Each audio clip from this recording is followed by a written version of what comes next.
With Coloradans hurting from Xcel bills that are double or triple this time last year, at least we know that Xcel shareholders are sharing in the pain. And actually, they're not. No, the company made $1.7 billion, more than last year. Our Marshall Zellinger's been on Xcel like white on rice lately, and he explains why Xcel's profits don't result in any break on increasing bills. We had another very successful year at Xcel Energy. That is Xcel CEO Bob Frenzel on an investor call this morning as the company revealed how well it did for the final 3 months of last year. By the way, I made a mistake yesterday when I said Xcel had earned almost $650 million through the first 3 quarters of 2022.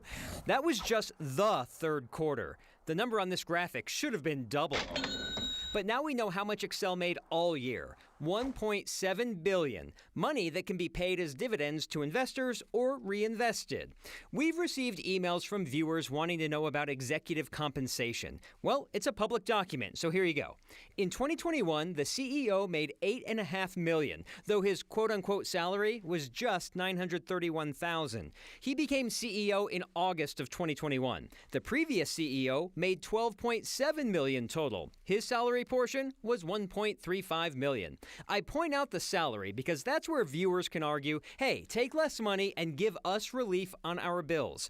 I talked with DU finance professor Matt Klaus about that thinking. It's the same argument you could make to people at Walmart. You could say instead of passing on these higher costs that you're incurring because the goods that we're selling at Walmart are going up in cost, instead of increasing those prices to me, why don't you just keep the price to me the same and reduce the CEO's compensation or executive compensation?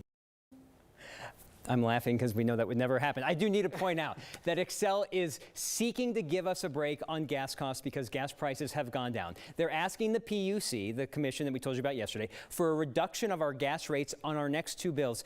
It's not approved yet, but it should be next week. But Xcel is also seeking a rate increase for our electric bills starting in September. This was part of their investor call this morning, and it included something. I've talked about how they ask for everything to be paid back plus. They're asking for 10% ROE, return on equity. Basically, the idea is like if I invest $100, I expect maybe $10 in return. That's built into the prices that are approved by the PUC. Another thing that we heard about today was the idea that Xcel wants to convert the Comanche coal plant in Pueblo to be energy storage, which that's great for clean energy. And who's going to pay for that? We're going to pay for there's 2 sides. We're going to pay for it, but it's also, hey, if they store more, maybe they don't have to buy expensive gas at a certain point. We like that. But we're going to have to pay for this storage facility. Well, congratulations to Xcel on another very successful year. I know Coloradans are immensely happy for them. Marshall, thank you.